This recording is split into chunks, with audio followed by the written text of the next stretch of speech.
হরে কৃষ্ণ। আজকে রামায়ণ থেকে একটা শিক্ষা নেব। সেটা হচ্ছে, সুপর্ণখা যখন নাক কাটা অবস্থায় দাদার কাছে গিয়ে পৌঁছায়, বলে, দাদা, তুমি লঙ্কার রাজা থাকা অবস্থায় তোমার বোনের একজন নাক কেটে দিয়েছে।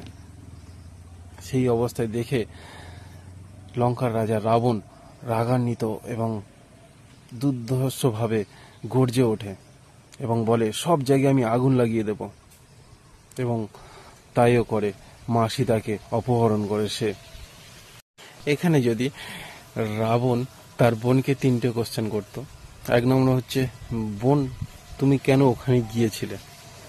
2 নম্বর কোশ্চেন হচ্ছে, কি সত্য কথা বলো, কি ঘটনা সেখানে ঘটেছিল। আর 3 নম্বর হচ্ছে, সে রাম এবং লক্ষ্মণকে গিয়ে জিজ্ঞাসা করতে পারতেন। তা কিছুই করেনি। তার ঔদ্ধত্যের বসে, তার বীরত্বের বসে সে ঠিক ভুল কাজটাই করেছিল। তাই আমাদেরকে যে কোনো কিছু ঘটনা ঘটলে আমাদেরকে 2 দিক দেখা উচিত, 2 দিক ভাবা উচিত। এক দিকটা দেখে বিচার করা উচিত নয়, ভুল হবে। এক দিকটা দেখে বিচার করলে, 2 দিক দেখে বিচার যখনই হবে তখন সঠিক সিদ্ধান্তে আসা যায়। জয় শ্রীরাম।